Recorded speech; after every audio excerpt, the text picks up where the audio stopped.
William, hopefully your favorite videographer from Two Hats Publishing. I welcome you to another Two Hats special of community events. Let's look in and see what's really happening.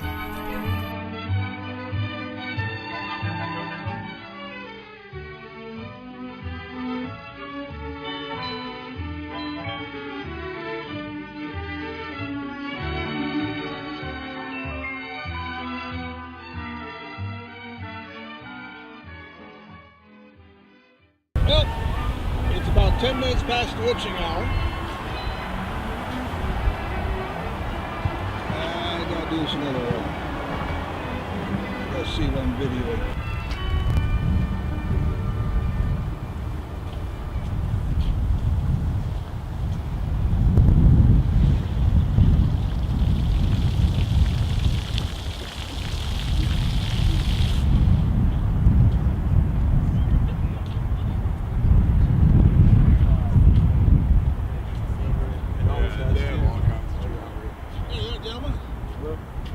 Ladies. Hi. Guess I'll sit up with the rest of the media. Hey, Doug. Ah, I see you're on a cold assignment.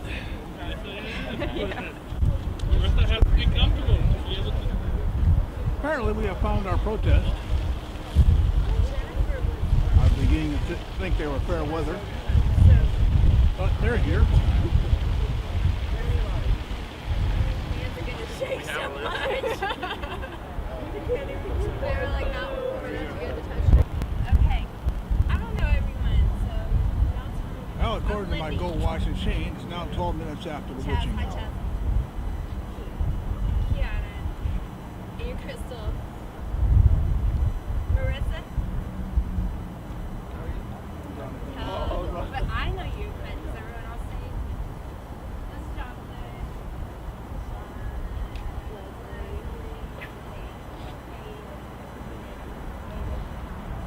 Dominic.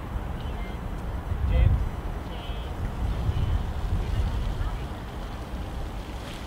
Okay.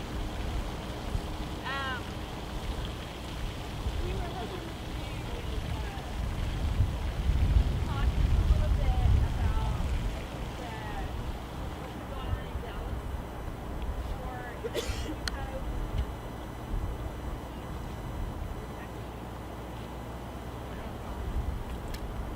we were hoping to talk just a little bit about what's been going on in Dallas. There were 200 people killed in Dallas this year alone. And that's just city Dallas. That doesn't include any of the suburbs or anything like that. And you know, the news, we hear so much about what's going on in Ferguson and New York and Ferguson again and Ferguson again. They hear you, the rain is picking up in the air. I told them, hey, give her a smaller one. Maybe it'll help. It's not loud, but the wind is just not letting us get Push something or no? Can you hear me? Yes. Okay. I was just saying that we hear so much about what's going on around the country, and those are very important, and we need to know about those. But we live in Dallas, and there's a lot going on in Dallas as well. There have been more than 200 cases of people killed by police officers in Dallas this year, just 2014. And I'm trying to publicize this report that the Attorney General has, I think it's just called an annual report by the, I can't remember exactly what it's called, but police contacts or something like that. And I put it out in the group, Racial Unity, that a lot of us are part of. It's easy to share things all in the same place. Anyway, so we're going to work really hard on exposing the victims of police brutality here in Dallas. And we're going to have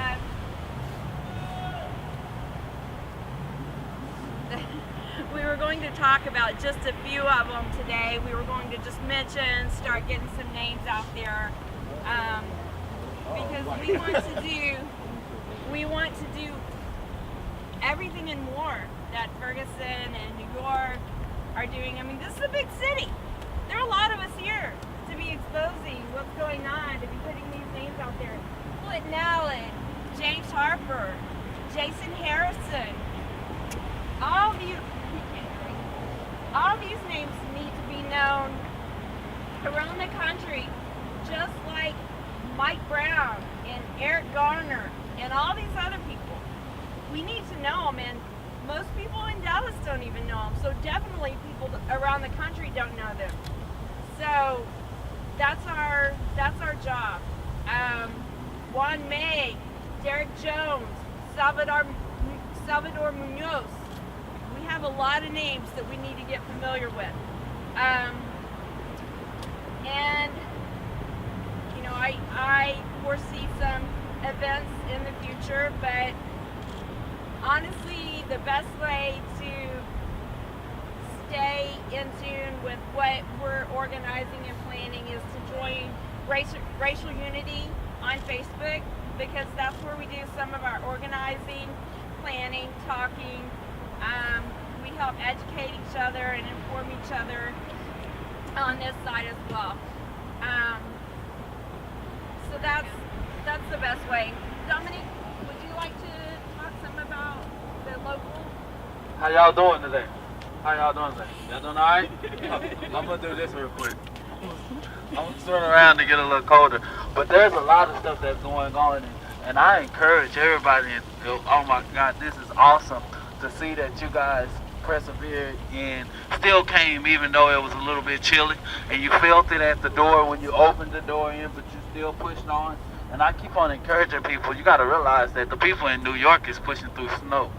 You know, the people in Ferguson is pushing through snow. You get me? And they're still trucking. The whole time that we was having the good weather, they were having snow degree weather. They barely could even pull their cars out of their driveways. You know, so I encourage everybody.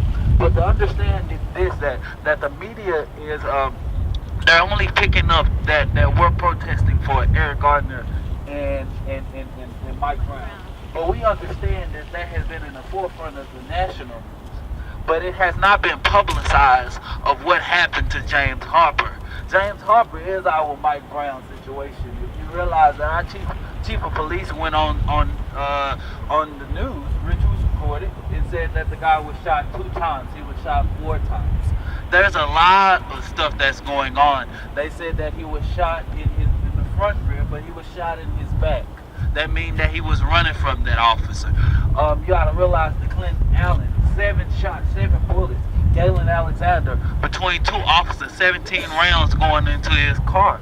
You have to realize what's going on in our neighborhood. Over 200 cases of fatal shootings of an officer, and an officer have not been indicted in 41 years. Yep.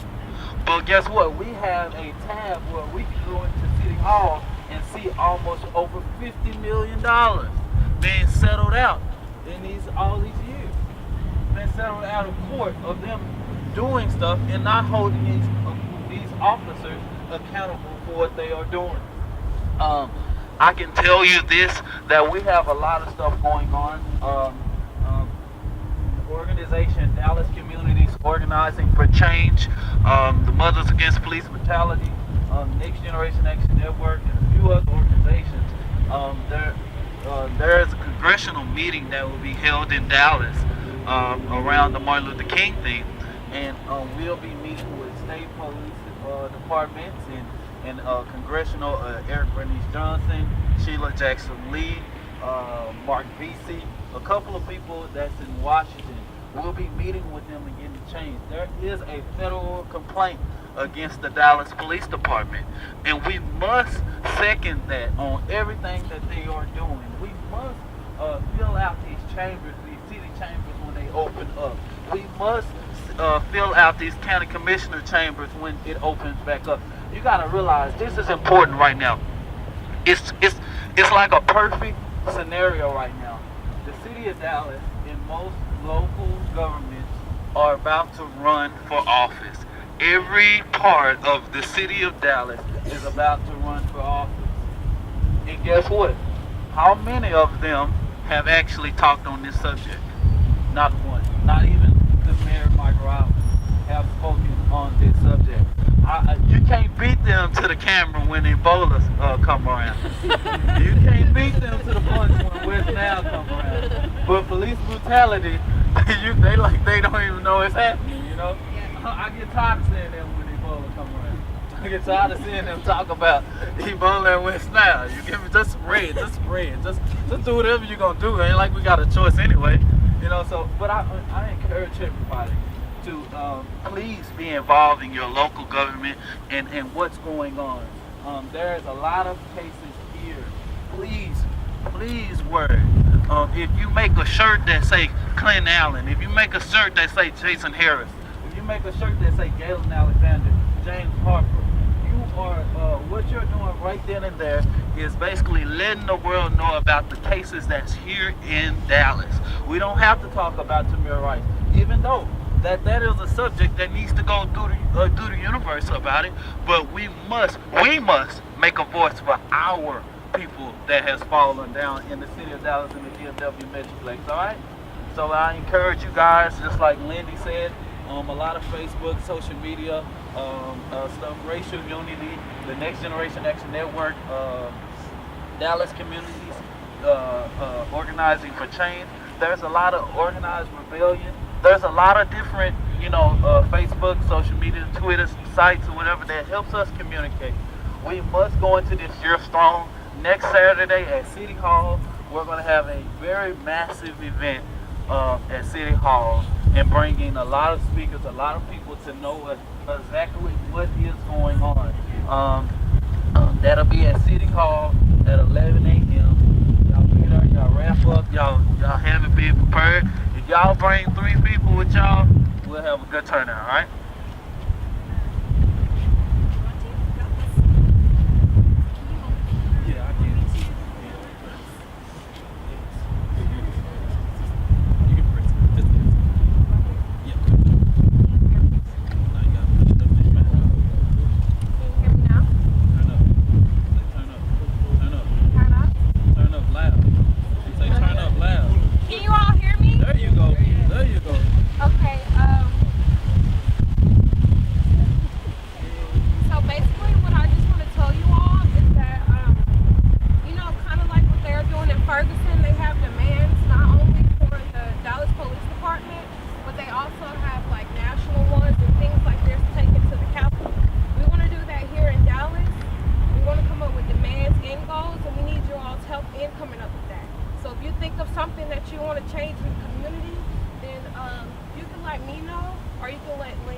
See, you already see.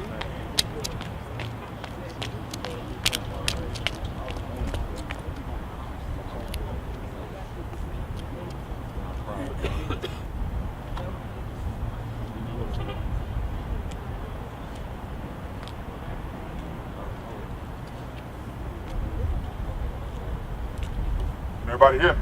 Yes.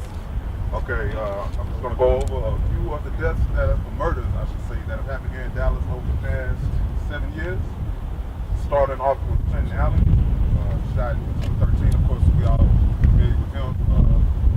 2012, my apologies, 2012. The main reason for Muslim against police brutality being here today. Officer Clark Stoller was called out on a disturbance call. States that Clinton Allen choked him and had PCP in the system. Witnesses that saw the shooting occur, including one that was a member of the military, said that he's not being aggressive. He wasn't posing any kind of threat to Warren being shot 7 times, one of which was in the back. November 2013, the grand jury failed to give an indictment on Clark Stoller for shooting Clinton Allen.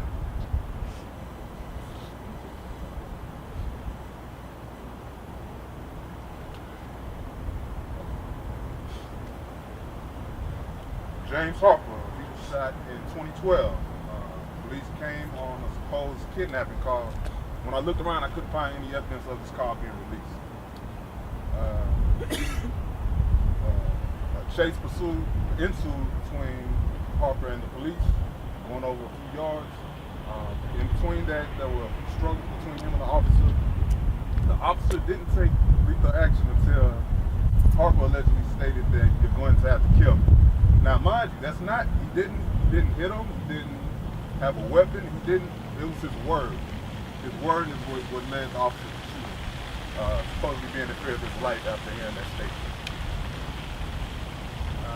Autopsy revealed that he was shot 3 times, no gun according to the police, and I don't have any information on the grand jury.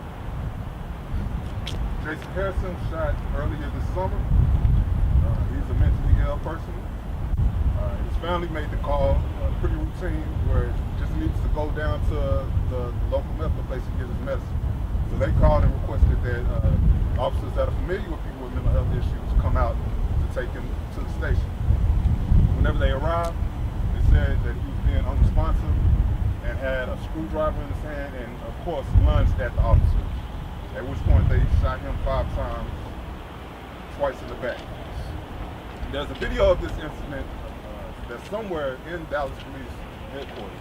They've yet to release it because they feel as though, get this, it would interfere with the grand jury. After all of the grand juries we've seen, they feel this video would somehow interfere. Right. This case is still pending as far as I know. So the grand jury hasn't made their announcement on it yet? To my knowledge. Okay, Derek Jones. Derek Jones was involved in the 2008 hit and run that was witnessed by Officer Renee Villanueva. There was a very slow speed chase that ensued. So slow, in fact, that people that were in the car with him actually got out of the car and got away. But he was pinned between the fence and the squad cars, Officer Villanueva. Maybe he got out, a struggle ensued between the two of them. The officer states that he was hit 3 times in the head and was in fear of losing consciousness, which is why he shot him in the chest. Again, not a fear.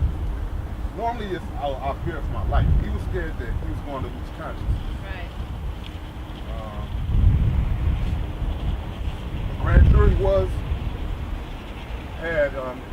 they didn't indict him for this, but earlier this year, Officer Villanueva was actually fired from Dallas Police for another hit and run incident that he was involved in which he actually struck that person repeatedly in the head, and he's since been fired, but there's no charge, so he's still looking for justice. And last, Salvador Munoz. In November of this year, Dallas Police arrived at his ex-girlfriend's home on a disturbance call. He was sitting outside. The struggle with the officers occurred during the arrest. Officers claimed that he somehow managed to grab their taser, one of their tasers, and point it at them. Now, I'd imagine we'd have to be this close for me to grab your taser, especially if there's 2 of you arrested. somehow he managed to do that. The officers made demands for him to drop the taser. Apparently he refused to do so, and they shot him down. But witnesses state that His name again? Salvador Munoz. Witnesses state that they heard him calling for help and asking me, what is it you want me to do? You know, I mean, whatever it is, just tell me what to do. I read that. Does anyone even know if he was touching the taser? No, they said that he grabbed it, took it from them, and had it in his hand. But Who said again, that? that's hard. I mean, Yeah, how can you right. manage to grab a taser while being arrested by two cops? Right. Right. That was during that period of time where they took the tasers from the officers after, and then they gave it back to them. And that was all. Rest in peace to all of those people. I think Crystal had some information for us on Juan May.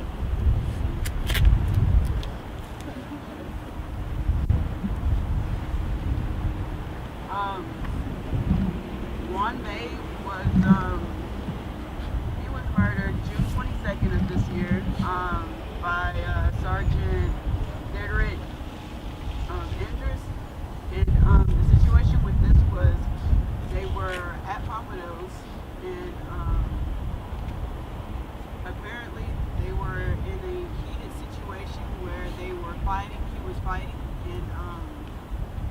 and what his family had claimed was that he was unarmed, and they want to say that he was at that time intoxicated.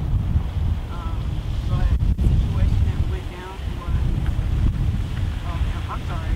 The situation was that during the officer that was involved in this murder was, he wasn't.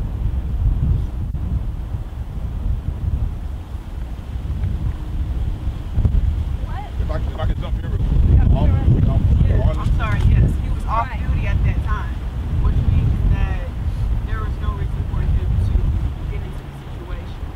And what happened was that apparently they began to fight, and as he was going to his car, someone had shouted that Juan May had a gun in his car, which made the officer at that time fear for his life. And when he went to turn around, he was shot. Witnesses who was family was there would say that is no reason that he was aggressive, that the officer was aggressive to him first. So he was actually it's still under investigation right now. Yeah, this was actually in Arlington. Yeah, this was in Arlington, and it's under investigation right now. But this really needs to be pushed because they're gonna look at this as being self-defense, and it really wasn't self-defense because he was unarmed. There was no reason for him to be shot at that time, and the situation should have been handled not that way, but in a different way. And what needs to be handled is that the officers, when they're approaching the situation, they shouldn't be shooting to kill. It shouldn't even be that way. It should be, protocol, always protocol. And it seems like when they fear for their lives, they don't think about protocol at all. So his family is actually urging for this investigation to be pushed and for him to get justice because this was murder. This was not self-defense. This was murder. I know one man, he was a well working class. He worked for a railroad company, right? That's not. Anybody else? I just don't know why the police don't work on de-escalation techniques. I'm a teacher. We're trained in something called CPI, crisis prevention something. I don't know what the acronym is. But, we have to de-escalate. I mean, how much trouble would we get in if we cut the trial at school? This is William, hopefully your favorite videographer from Two Hats Publishing. I hope you enjoyed this video. If you like it, please leave comments below, or like, follow, or subscribe to us and get notices of all our videos. We love it, even when you call.